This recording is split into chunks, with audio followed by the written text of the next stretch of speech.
Hi everyone, Flora here. It is a glorious, glorious Monday, and today I want to talk with you about the one thing that will change your life forever. And this is gonna blow your mind.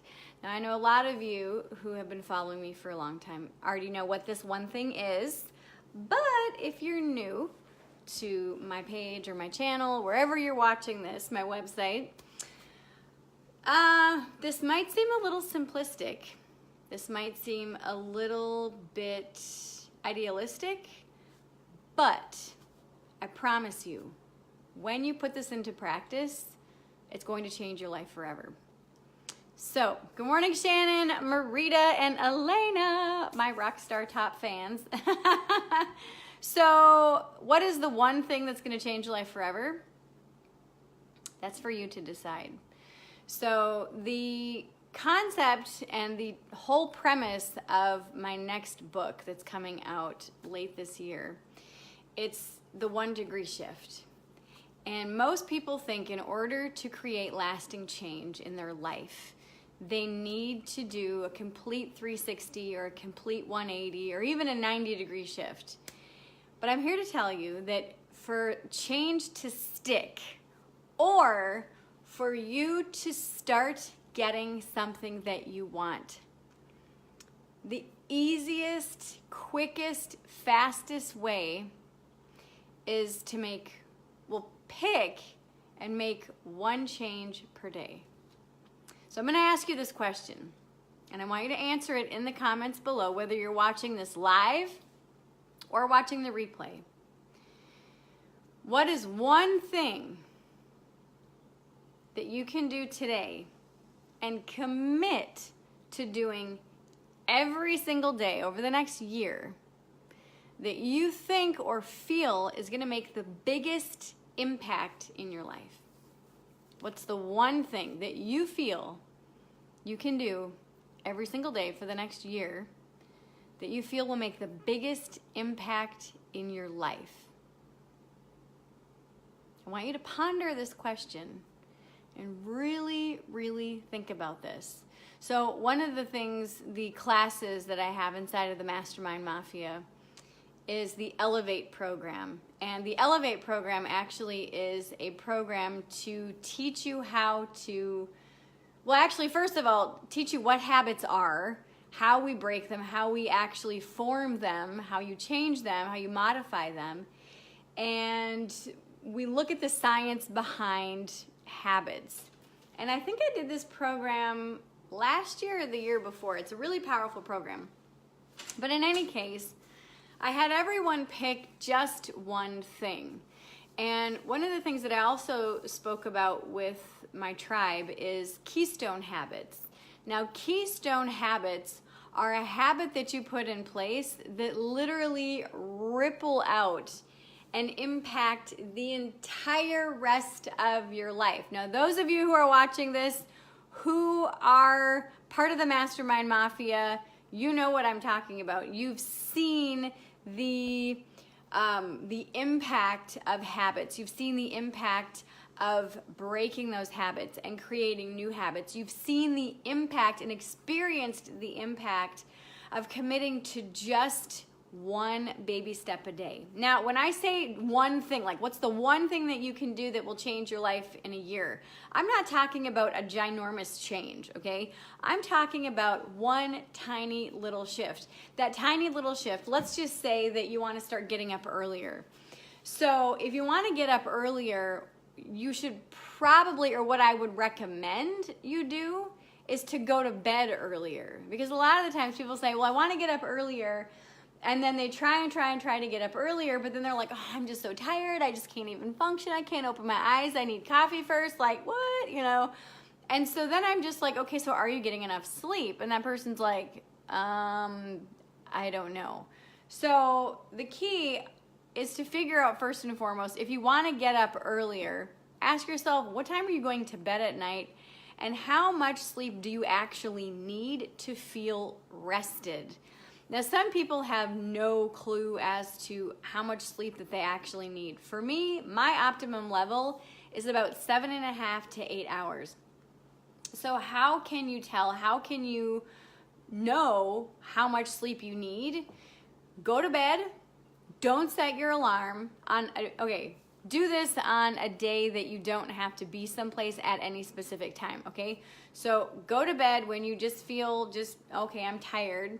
So make note of what time you go to bed, and then make note of what time that you naturally wake up and just feel like getting out of bed, okay? And do this for a couple days in a row, and you're gonna start to see, oh, okay, well, it's been like 7.5 hours, or it's been 8 hours, or it's been 7 hours. And so then you can kind of narrow the window down to how much sleep you typically need. So if you want to get up earlier, let's just say you want to get up at 5 o'clock in the morning, or 6 o'clock, or even 7 o'clock in the morning, okay, and you know that you need 7.5 hours of sleep, okay, then backtrack that and say, okay, so what time do I need to go to bed in order to wake up at this time?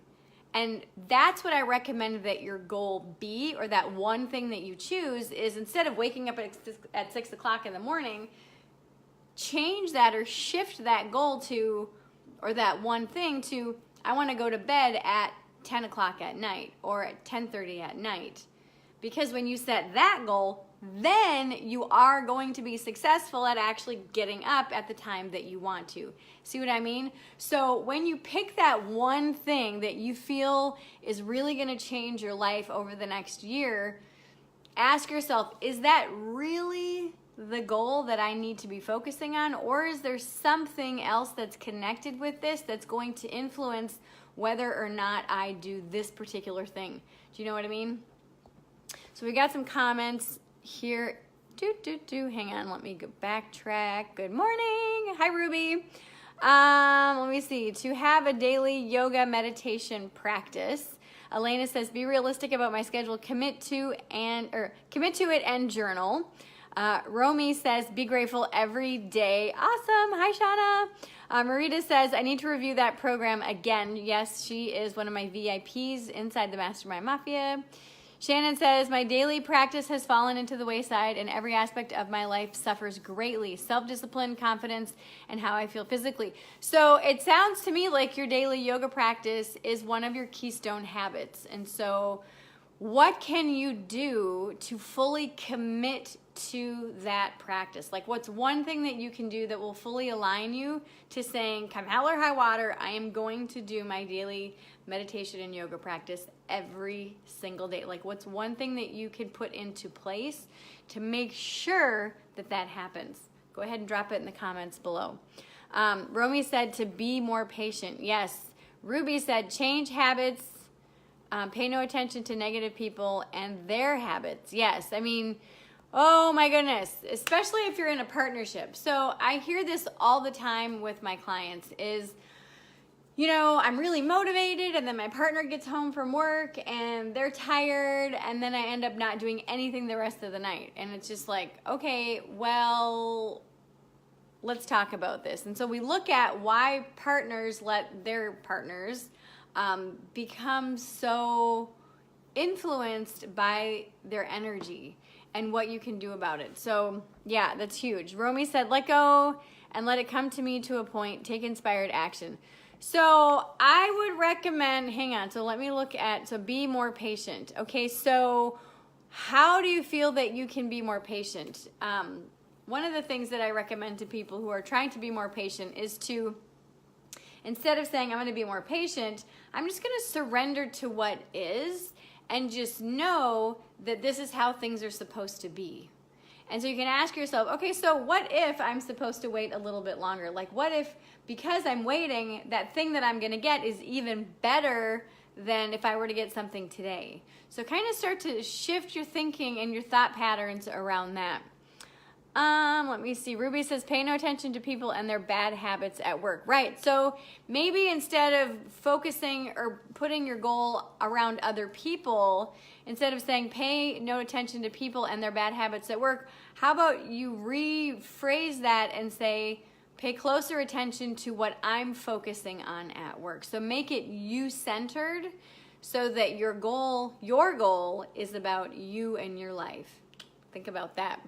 All right, so that's all I have to share for today, and I want you to put it in the comments below, and I want you to share this with someone who you feel might benefit from this. So what's one thing that if you implement it today will impact you if you do it for an entire year? What's one thing? One thing, okay? For me, it's sitting on the bike and working out at least 30 minutes a day.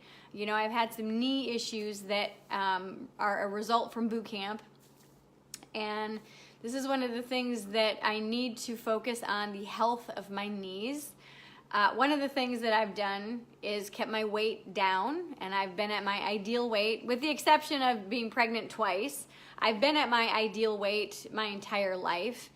And so I want to keep it at that. And I actually just had an appointment at the VA the other day, and we were talking about my knee and what we can do to keep the longevity of my knee in place. And that is to start strengthening my quads, as well as doing some non-impact strength training for my knee, such as the recumbent bike. And I have a recumbent bike, so I'm like, sweet.